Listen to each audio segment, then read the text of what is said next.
मेरा नाम इकबाल है और मैं पिछले 20 सालों से मुंबई में ऑटो चला रहा हूँ। मैं मुंबई का चप्पा चप्पा जानता हूँ और सभी इलाकों से गुजर चुका हूँ, पर मुंबई में एक ऐसी जगह है जहाँ मैं कभी नहीं जाता। वो है मुंबई की गोरेगांव में स्थित आरे कॉलोनी।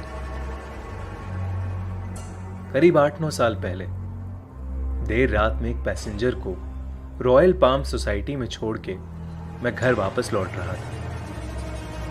पूरा रास्ता सुनसान जंगलों के बीचों बीच बना था। उस दिन हवा बहुत जोरों से चल रही थी और हल्की हल्की ठंड भी। मैं किशोर कुमार का गीत गुनगुनाता हुआ जा रहा था कि अचानक मेरी ऑटो के सामने एक औरत आई। मैंने झटके से गाड़ी रोकी और उस औरत से माफी मांगने के लिए उतरा, मगर वहां दूर दूर तक कोई नहीं था। मुझे लगा कि मेरी आंखों का कुछ धोखा हुआ है, तो मैं ऑटो में वापस बैठ गया। जैसे ही मैंने ऑटो स्टार्ट करी, एक बूढ़ी सी औरत मेरे बगल में आके खड़ी हो गई और उसने मुझसे कहा, थोड़ा आगे तक चलोगे? और पीछे बैठ गई। उस औरत ने फटे पुराने कपड़े पहन रखे थे और एकदम मिट्टी में लिपटी हुई। उसका चेहरा उसके बिखरे बालों से छुपा सा हुआ। मुझे थोड़ा अजीब सा लग रहा था कि रात के 3 बजे इस बूढ़ी औरत को कहां जाना है। मैंने उससे पूछा, मैडम कहां जाना है आपको? उसने जवाब में कहा, आगे एक शमशान है, बस वहां तक।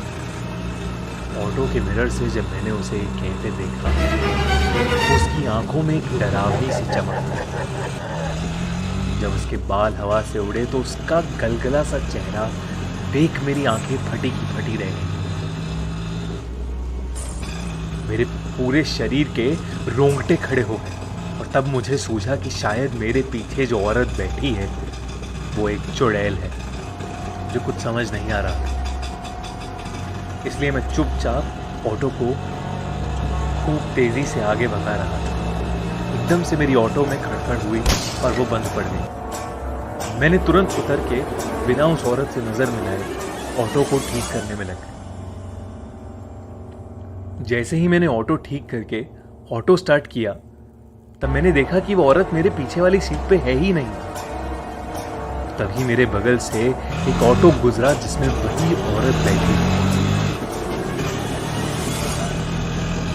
मैं उस इलाके से जैसे तैसे निकल कर घर पहुंचा और सीधे जाके सो गया।